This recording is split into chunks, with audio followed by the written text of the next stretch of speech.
Hey everyone, my name is Dave Nixon and welcome to the Peak and Flow podcast. Today I'm going to talk about the single biggest constraint that gets in the way of people's personal growth. For the most part, people want to get better. They genuinely and generally probably want to improve in the areas that they want to excel at. One of the challenges, and we can try and pinpoint it down to many different things, from either the participation trophy generation to, feelings over facts or whatever the case might be. Maybe they're just symptoms, who knows? But there is one lever here, one leverage for change that if addressed and if practiced, can fundamentally shift people's capacity to grow. It'll literally remove the buffer between the feedback they receive and their ability to take that feedback on. The single biggest constraint is personalizing feedback. It is that simple. It is people's personalization of the feedback that they receive. Now, there's probably, this can be, of course, nuanced with, is the feedback, the person giving the feedback, are they being polite? Are they being nasty? Are they giving it in the best interest of the person receiving the feedback? All of that stuff. Now, that stuff that I just mentioned there, all of that is out of your control. The person can be nasty. The person may have capacity where they're thinking of their own business or themselves when they're giving the feedback, new secondary. All of those things may be true, but they are outside of your control. What's within your control is how you respond to the feedback, because it simply is just information feeding back to you. And we have external feedback, we have internal feedback. It is literally just information feeding back. Feedback is not personal. It is not positive or negative in nature. It is simply information feeding back to you. And how you use that to be generative in nature with it is profoundly the difference between excelling, moving forward, and moving forward fast, or defending yourself. Now, there may be nuanced situations where you have felt the need to defend yourself in different situations. At the end of the day, and most days, it is feedback to take on board to be able to go, is this useful for me or not? And I want to talk through that today. So you need feedback. In order to improve and get better at anything, you need feedback. Now, a skilled leader or coach may have a skill set in how they provide that feedback and they adapt it as necessary, but at the core of it is actually up to you in how you seek the feedback and how you ask questions about it, and really paying attention to your internal feedback, what's going on for you internally when you're receiving that external feedback. Because in order to improve, we need feedback, but we don't need protection. So what can happen is that we might have feedback that we don't really like and we feel threatened. And people may even commonly say certain things such as I feel threatened, I don't feel safe, I don't feel yada yada. I don't know what yada yada means, but in relation to those types of things. But commonly that's our brain going, if I'm rejected from this group, it's actually saying something about me personally, that I'm not good enough and that I can never get things right. And it's connected, it's blended with self-worth, which it fundamentally just is not. Somebody's subjective, even if it's filled with experience, opinion and thoughts on your situation and your skill set has fundamentally nothing to do with your self-worth. It's our confusion of blending our self-worth with somebody else's perception of our ability to do something that gets in the way. And so we need feedback. We don't need protection. Otherwise, we're using a part of our brain that thinks we're going to be exiled and lonely and have to be out of the village. That's not how the world works nowadays. But yet our nervous system and meaning making can still catch us off guard and be in that space. So the sooner that we can depersonalize feedback, not just depersonalize it, but seek it out actively, the faster we're going to improve in whatever area we're attempting to improve in.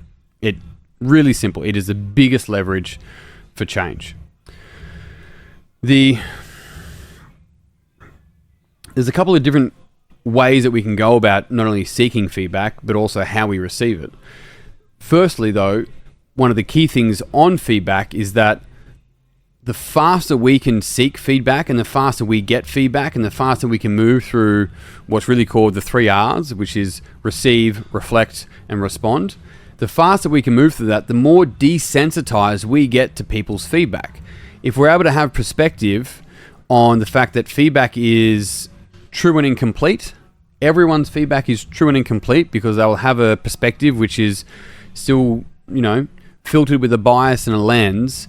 And if we're able to utilize that feedback rather than thinking that feedback is a truth, then that's when we really step into our power and really start growing exponentially, because we're able to see feedback as an opportunity for growth rather than as something to defend and protect ourselves from.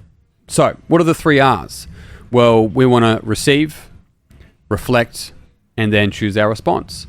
And our ability to seek feedback from trusted sources, or all sources really, but let's say trusted sources, to be able to seek feedback and then receive it openly, open heart, open gut, open mind, and as we're receiving it, catching anything that we're making about ourselves and putting it aside as a perception of a skill set that I'm aiming to work on.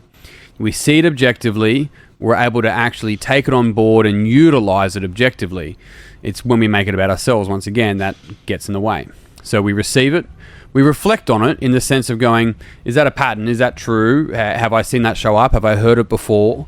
If I was to take this feedback on and use it, what would that look like? What would that feel like? What would that sound like? How could that play out? So we actually bring in a layer of curiosity to this, a layer of engagement and almost play with this.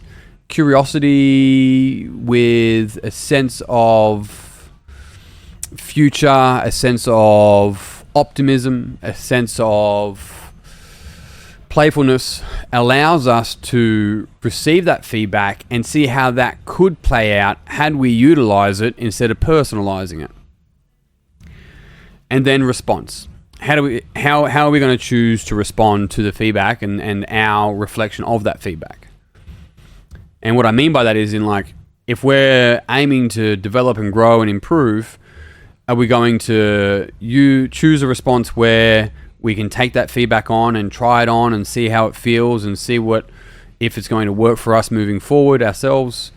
We get to choose our response. So receive the feedback, reflect on the feedback, and then choose your response. The opposite of this is what I would say the 3 Ds, which is defend, deflect, and deficient.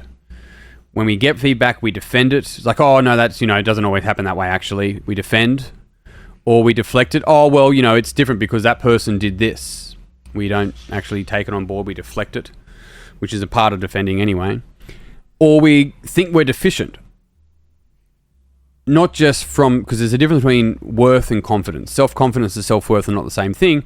Unfortunately, we blend them sometimes, and our confidence in producing a particular skill gets blended with we're not very good as a whole, my worth, and then I steer away from trying new things because trying new things that I suck at means I'm a failure, which means I'm a bad person and not worthy of love and so forth. So separate things. But if we catch this and we are not aware that we're labeling the feedback as a deficiency in ourselves rather than simply an area to improve on, if you look at those 3 things, defend, deflect, and deficient, if we do those 3 things, they are holding us back from catapulting to our growth and potential, fundamentally. And these are the things that I see time and time and time again get in the way, and I've experienced myself. I've seen these things get in the way of people really showing up and really leaning into what's possible for them. And the key thing is that they just personalize their feedback. So to round this out, follow the 3 R's, actively seek out feedback from trusted sources. And what I mean by trusted sources are sources that have your best interest at heart. And it doesn't mean that everything they say is going to feel nice and feel good and feel squishy, and it shouldn't. The feedback really should be, what information do I need to be able to be the person I could be? And if things come up for you that you find challenging or, hurt your feelings, it may not be to do with the feedback. It may be to how you're personalizing the feedback. Because it's not about you, it's about your skill set. And if we see our skill set as static, fixed, then we're going to struggle big time. If we see our skill set as growth and dynamic and process driven, as in it's a continual development, then this feedback will allow us to compound our skill sets over time. Remove the personal from the feedback, seek the feedback, receive it, take it on board, continue to grow. And on that note, team, I'm done. Thank you very much for tuning in. If you enjoyed this podcast, it'd mean the world to me if you share it with someone else that you think would also benefit from this podcast. If you haven't already, you can find out more about my courses and programs at peakandflow.com.au and our retreats. And on top of that, you can also grab a copy of my book, Minding Yourself. But that's me done. I'm out for today. Until next time, peace and pizza. I'll see you soon.